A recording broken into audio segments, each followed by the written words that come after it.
The queen's cubs kept escaping the royal nursery, only to be found asleep in the human janitor's lap. The first time it happened, nobody noticed for almost 4 hours. Head nursemaid Vreth had done 3 full counts before she accepted the number on her data pad as true: 2 cubs missing, not wandering the far corner of the nursery pod, not hiding under the silk-woven nest cushions. Gone. The royal cubs of the Vrethian Dominion, heirs to a throne that stretched across 9 star systems, were simply not where they were supposed to be. She had sealed every known exit herself before the evening cycle. The magnetic locks on the doors were rated for adult males twice her size. The environmental filters had been calibrated to detect heat signatures smaller than a field rodent.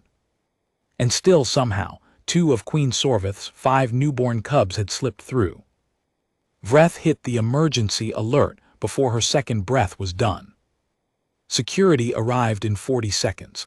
30 armed guards in full Vrethian battle scale fanned out across the nursery level, their sensor wands sweeping in long arcs. Commander Draal took one look at the empty nest corner and went pale under his dark scales. The cubs were not even 3 weeks old. They could not walk properly. They could barely open their eyes, and yet they were gone. It took another 22 minutes before someone thought to check the maintenance corridor on sublevel 4. The corridor was dim, lit only by the amber safety strips along the base of the walls. It smelled like cleaning solution and recycled air, and something warm underneath both of those things.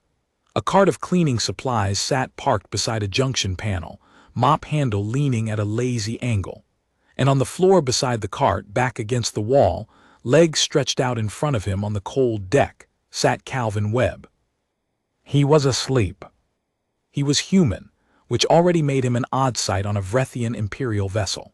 He had been hired through a labor contracting firm out of the Threshold station 4 months ago, part of a crew of 12 humans brought in to handle janitorial services during the Dominion's fleet expansion. Humans were cheap to hire, surprisingly efficient, and unbothered by the long overnight maintenance cycles that left other species irritable and slow. Calvin had been assigned to sublevel 4 because nobody else wanted it. He had never complained. He was asleep against the wall, with both of the Queen's missing cubs curled in his lap. They were tucked together like 2 small river stones, their tiny scaled bodies pressed into the soft fabric of his coveralls. One had its face buried in the crook of his elbow. The other had wrapped both forepaws around his index finger. Their chest ridges rose and fell in the slow, unbothered rhythm of deep sleep. Calvin's head was tipped back against the wall, mouth slightly open, completely unaware that he was holding 2 members of the royal line. Commander Draal stood in the corridor entrance for a long moment. He did not know what to do with this. No procedure in his 30-year career had prepared him for this exact situation. He cleared his throat. Calvin woke up the way people do when they are not entirely sure where they are. He blinked at the ceiling, then at the row of armored guards filling the corridor, then down at the 2 small, warm shapes in his lap. His expression moved through confusion, recognition, and then a kind of careful stillness.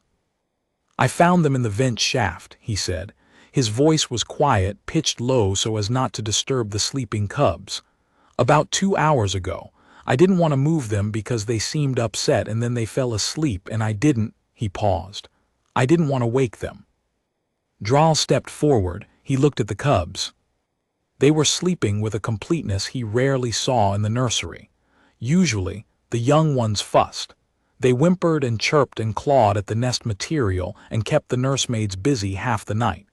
These 2 looked like they had not slept so soundly since before they hatched. "How did they get into the vent shaft?" Draal asked. Calvin glanced at the wall panel behind him. It was slightly ajar, the locking mechanism visibly defeated from the inside. "I think they pushed the grate out," he said. "They're stronger than they look." He said it without judgment, without alarm, simply as a fact he had observed and filed away. Draal spent the next hour trying to figure out how to write this up. The Queen was not angry. That surprised everyone. She inspected the cubs when they were returned, running her long fingers along their scales and checking their ridge lines the way only a mother could. They were warm and calm and smelled strange, like human and cleaning solution and something else she could not name, but they were unharmed. Their heartbeats were steady. Their appetites were fine. If anything, they seemed less agitated than usual. "Bring the human to me," she said. They brought Calvin to the throne chamber still in his work coveralls, cleaning badge clipped to his chest pocket. He stood in front of the Queen of 9 star systems and did not seem particularly frightened, though he did look like he was trying very hard to be appropriate. He was young, mid-20s by human reckoning, with dark hair that needed cutting and hands that were permanently roughened by the chemicals he worked with. "You found my children in a maintenance corridor," Queen Sorvith said. "Yes, Your Majesty." "And instead of raising the alarm, you sat with them." Calvin hesitated. "I tried to reach my supervisor first," he said. "My comm link wasn't getting signal in the corridor. I was going to carry them back, but they started crying when I moved, and then they calmed down when I stopped, so I just—" He made a small gesture with his hands. "Waited." The Queen studied him for a long time. "Are you afraid of them?" "No," he said, and it was clearly true. She dismissed him. She sat for a while after he left, thinking. 3 nights later, it happened again. This time it was 3 cubs. Vreth discovered the gap in the nest monitoring grid at the start of the second sleep cycle. She had upgraded the locking mechanisms after the first incident, added 2 additional heat sensor sweeps, and stationed a guard at the inner door. None of it had mattered. The cubs had found a secondary vent access behind the feeding station wall, one that opened 2 sublevels down directly above a utility junction on the cleaning floor. They were found in under an hour this time, because Commander Drawl had added Calvin's work route to the search protocol. Calvin was in the middle of scrubbing the floor conduit housings when Drawl and 2 guards rounded the corner. He looked up. He looked down at the 3 cubs arranged around him on the floor, 2 of them pawing at his bootlaces, and one sitting on his knee attempting to chew his badge lanyard. "They've been here about 40 minutes, Calvin said. "I've been waiting for my comm signal to come back." Drawl stared at the cub on his knee. It was gnawing on the lanyard with the focused determination of something that had decided this was its purpose. It did not look up at the approaching guards. It did not make its usual distress sound. It was entirely content. "Does your comm signal go out often?" Drawl asked. Calvin considered this. Honestly, a little more than it used to. Drawl did not look at the wall panel. He did not point out that the comm relay junction for that section of the corridor was located directly inside the maintenance access cover 3 feet from where Calvin always parked his cart. He did not say anything about that at all. He wrote his report carefully. The Queen summoned Calvin again the next morning. This time she did not ask him about the incident. She asked him about himself. She had reviewed his personnel file before he arrived, standard, unremarkable, a young man from a mid-tier city in the American South who had taken a contract labor position, because the pay was better than anything available to him on Earth right now. No military background, no specialized training. He knew how to clean things and he was good at it. His supervisor's notes described him as reliable, quiet, and unlikely to cause problems. "Do you have family?" the Queen asked. "My mom," Calvin said, 2 younger brothers." "Do you spend time with children?" He seemed to think about whether this was a trick question. "My brothers were little when I left for the contracts," he said. "I used to watch them a lot after school. My mom worked doubles." Sorvith leaned back slightly in her seat. She was one of the most powerful beings in the known systems. She commanded warships and trade fleets and the loyalty of 11 billion subjects. She had advisors and generals and ministers who had spent decades studying how to please her. None of them sat on a cold maintenance floor for 40 minutes, keeping 3 cubs calm without being asked and without making a sound of complaint. "I have a proposal for you," she said. The official title, when the palace administrators finally agreed on the wording, was Junior Behavioral Consultant, Royal Nursery Division. Calvin's supervisor in janitorial services was deeply confused. Commander Drawl was quietly relieved. Head nursemaid Vreth was professionally offended for approximately 1 week before she noticed that the cubs slept longer, fussed less, and stopped attempting to dismantle the nursery infrastructure every third night. Calvin's new duties were not complicated. He was not asked to raise the cubs or instruct the nursemaids or change any of the established royal protocols. He was simply asked to be present during the late cycle rest period, when the cubs were most restless. He sat in a chair in the corner of the nursery pod. He read, mostly, or worked on a small puzzle device he kept in his pocket. Sometimes he talked quietly to no one in particular about whatever was on his mind. The cubs, within minutes of his arrival each night, would make their way to him and pile up. Vreth watched this happen on the 4th night and could not explain it. She had 17 years of nursemaid training. She had studied Vrethian cub behavioral development under the 3 most respected scholars in the field. She knew every calming technique in the literature. None of them produced the effect that one young human produced simply by existing quietly in the room. "Why do you think they come to you?" she asked him. Calvin looked up from his book. 2 cubs were asleep on his left side. One was lying across his feet. "I'm not sure," he said. "Maybe because I don't react a lot. When they're loud or grabby, I just kind of let it go. I don't tense up." Vreth thought about this. "Also," Calvin added, "I'm warm. Humans run hot. I think they like that." She looked at the cubs. She looked at the thermometer on the wall.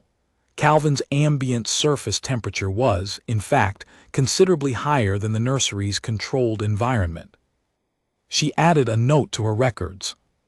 Then she went to get her own cup of warm tea and stood by the door, watching 3 small future rulers sleep like they had not a care in any of the 9 systems they would one day inherit.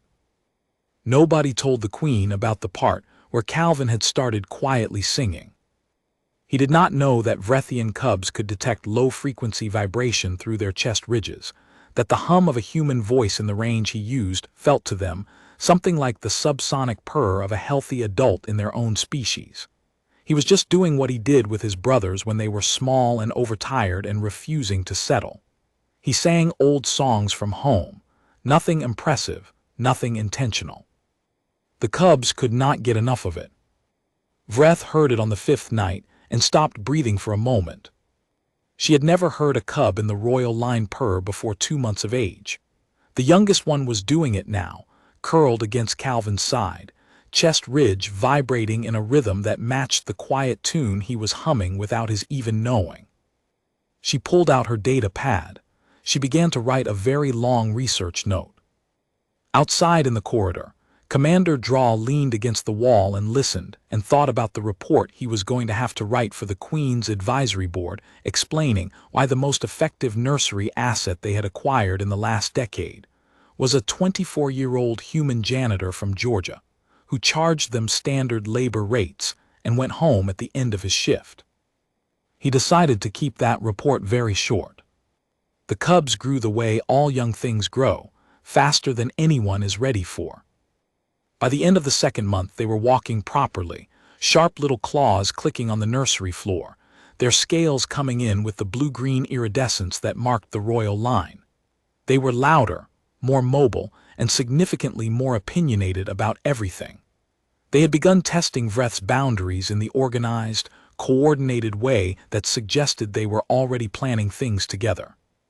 2 of them had started talking in the short clipped phrases that passed for early Vrethian speech, and the words they used most often, after the standard terms for food and warmth, were a version of Calvin's name that came out as something close to Caven. He took this in stride the way he took most things. He had moved into a small room on the nursery level 2 weeks into his new assignment, not because anyone required it, but because the night cycles were long and the transit back to his original quarters was inconvenient. His room was sparsely furnished. He kept it clean, old habit, and had arranged his few personal items along the window ledge with the practical neatness of someone used to small spaces. The cubs found his room on a Tuesday. Nobody was sure how they had gotten the door open. The mechanism required a combination of pressure and a specific lateral motion that should have been beyond their current fine motor development. Commander Drawl looked at the door, looked at the 5 sets of small claw marks along the frame where they had clearly been practicing, and concluded that whatever his assumptions about the developmental timeline had been, he should revise them substantially downward. Calvin had been asleep when they arrived. He woke up to find all 5 of them in his bed, distributed across him with the absolute certainty of creatures who had decided this arrangement made sense and saw no reason to negotiate about it. He lay very still for a minute. He looked at the ceiling. He thought about his situation. Then he closed his eyes and went back to sleep. The Queen came to the nursery level the next morning without her formal escort, which she almost never did. She walked the corridor alone, the click of her footsteps ahead of the single guard who could not quite keep pace. She had seen the incident report. Drawl had kept it brief, but the image-attached security footage from the corridor camera outside Calvin's room had been less brief. 5 cubs, all healthy, all sound asleep, piled across a single human like he was furniture they had collectively decided to own. She stood outside his door for a moment before she went in. Calvin was awake, seated on the edge of the bed, eating from a ration pack. 2 of the cubs were still asleep on his pillow. The other 3 were investigating the items on his window ledge with intense scientific focus, sniffing everything, and occasionally attempting to knock things over to see what happened. He looked up when she entered. He started to stand. "Sit," she said, not unkindly. She pulled the single chair close and sat across from him. The cub that had been most interested in his window ledge turned at the sound of her voice and regarded her for a moment with the bright, unblinking attention of the very young, then went back to sniffing a small metal tool he kept for adjusting his cleaning equipment. "Are you happy here?" the Queen asked. Calvin considered this with the care he gave most questions. "Yes," he said. "It's good work." "It was not the work you came for." "No," he shrugged slightly, "this is better." Sorvith watched the cub on the window ledge pick up the small tool and carry it across the room to where Calvin was sitting, depositing it in his hand with the air of returning something important. Calvin looked at it. He looked at the cub. He made a quiet sound of acknowledgement and set it on the bed beside him. The cub climbed up after it and sat down next to his knee. "My children trust you," the Queen said. "That is not a small thing for our kind. We are not quick to trust." "I know," Calvin said. "I've noticed." "Do you know why they trust you?" He was quiet for a moment. On the pillow behind him, one of the sleeping cubs shifted and made a small sound. He reached back without looking and rested his hand on its side, and it settled again. "I think," he said slowly, "because I'm not trying to get anything from them. I'm not scared of them and I'm not trying to impress them. I'm just here." He looked at the cub beside his knee. Kids notice that, even the not-human kind. Queen Sorvith was silent for a long time. Then she said, "I am going to increase your contract significantly. I am also going to change the title, because Junior Behavioral Consultant is not accurate." Calvin looked mildly alarmed. "What's the new title?" She considered this. "I do not think we have a word for it," she said. "In Old Vrethian there is a term something like the one who stays, the one a young creature returns to." She paused. "It has not been used in several generations. It was considered obsolete." Calvin looked at the cub on his pillow. He looked at the one beside his knee. He looked at the 3 that were now in a loose cluster near his feet, having abandoned the window ledge in favor of being closer to whatever warmth he was producing. "That works," he said. The story that spread through the fleet was not the one that appeared in any official document. Official documents described an unconventional behavioral protocol that had produced measurable improvements in cub development metrics. They referenced ambient temperature gradients and low-frequency acoustic stimulation, and a statistically significant reduction in nocturnal distress episodes. They were dry and precise and captured nothing. The story that spread was simpler. The queen's cubs kept escaping the royal nursery. They were always found in the same place, and the human who found them never once made them feel like they were wrong for coming. Calvin Webb from a city in Georgia, who had taken a space contract because the money was good and come home, if that word still meant what it used to a cold maintenance corridor, and 5 small creatures who had decided he was theirs, continued his work on sublevel 4 for another month before his room was officially moved to the nursery level. His old supervisor sent him a message wishing him well and confessing that the grout lines on sublevel 4 had never been as clean since. He kept his cleaning badge. He clipped it to his new uniform, which fit better but was somehow less comfortable.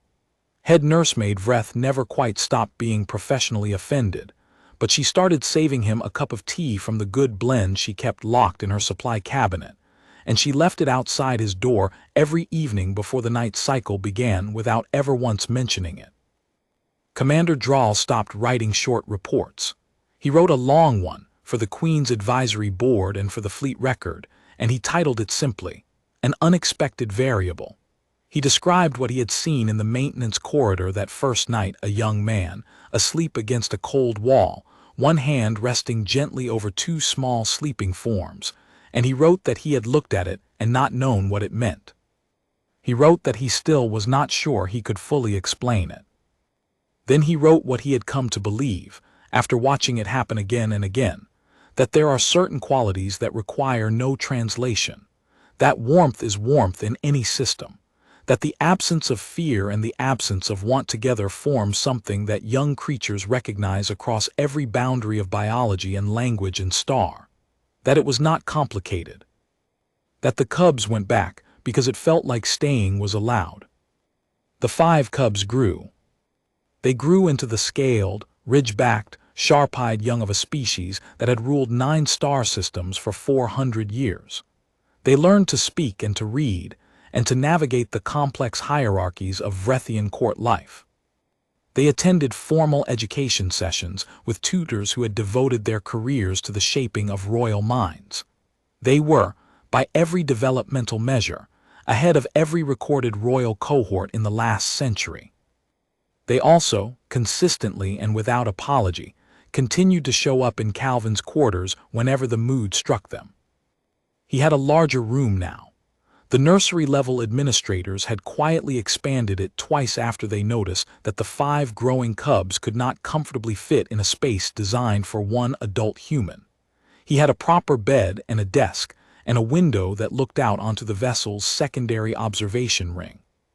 He had a small shelf where he kept the things that mattered to him: a photo of his mother, a drawing his youngest brother had made when Calvin was first leaving for the contracts, a small metal tool that he had once reached for and found in a cub's mouth, and kept anyway. The cubs came at odd hours between lessons and meals and the formal obligations that filled their days in increasing number as they got older. They came the way young things come to the place they have decided is safe, not always with a reason, not always for long. Sometimes they just wanted to sit. Sometimes they wanted to be noisy and were told, gently and without heat, to be noisy somewhere else. Sometimes they fell asleep. Calvin was almost always there. When he was not, they waited. He sent money home every month. He called his mother on the comm link when the signal allowed, which was more often than it used to be, because the comm relay junction on his level had been quietly upgraded after he moved in. His mother asked him what his work was like. He told her it was good. He told her he was working with kids, kind of. She asked if they were a handful. He looked at the cub currently asleep across his desk, and at the one tugging at his sleeve trying to show him something it had found, and at the 3 discussing something loudly in the corridor outside his door. "Yeah," he said, "but the good kind." On the day of the formal naming ceremony, the day the 5 cubs were given their full titles before the assembled court and fleet representatives from a dozen systems, Calvin stood at the back of the chamber with head nursemaid Vreth and Commander Drawl. He was wearing his formal uniform. He had combed his hair. He looked entirely out of place and was aware of it and had made peace with it. The ceremony was long and precise and full of language he only partially understood. The cubs stood in a line before their mother's throne in their ceremonial scales and held very still for longer than he had ever seen them hold still voluntarily. The eldest gave a speech that lasted 4 minutes and contained 0 mispronunciations. Calvin felt something that was not quite pride and not quite anything else he had a word for. When it was over, and the formal assembly dissolved into the organized movement of a reception, the youngest cub, the one who had first wrapped its forepaws around his finger on a cold maintenance floor, pushed through the crowd with the focused directness of someone who knew exactly where they were going. It found him at the back of the chamber. It sat beside his foot. It looked up at him.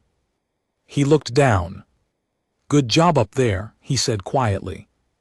It made the sound he had come to know as acknowledgement, the small, low tone that meant something had been heard and accepted.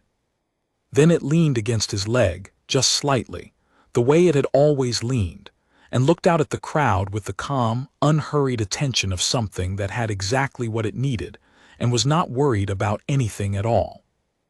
Vreth, standing 2 steps to his left, looked at the scene and did not write anything down. She had made enough notes.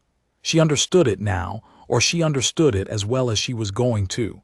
She picked up her cup of good tea from the tray a servant offered and sipped it and said nothing. Draw watched the youngest royal heir of 9 star systems lean against the leg of a human janitor from Georgia, and he thought about the report he had written, the long one, the honest one, and he thought it had been the right call to title it simply An Unexpected Variable. That was what it was. Though by now, he supposed, it was not unexpected anymore.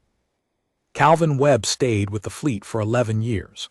He went home once for 3 months when his youngest brother graduated from secondary school and came back because there was nowhere else he was needed in quite the same particular way. He learned enough Vrethian to have basic conversations, though his pronunciation was a standing source of gentle amusement, and he never fully mastered the formal registers. He did not need to.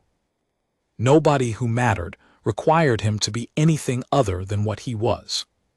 He kept the room on the nursery level until the cubs were too old to need a nursery level at all, and then the room was simply his, because by that point it had been his for so long that the question of whether it made administrative sense had stopped being relevant. The cubs, grown now into the young adults they had always been in the process of becoming, came back to the fleet when their formal education required it and always found the room and found him in it. They brought things sometimes, objects from their travels, small gifts, news from the systems he would never visit. The youngest one always sat beside him. Old habit. Some habits run deeper than language or biology or the distances between stars. He died on the ship, which surprised no one who knew him, and the queen, who was not young anymore and had not been for some time, sat with her children, and said that the old Vrethian word had not been used in generations, because they had not had a reason to use it, and that they would have a reason now, carved into the record and the memory and whatever came after. The one who stays. Calvin Webb had stayed. The rest, in the end, was simply everything that followed from that.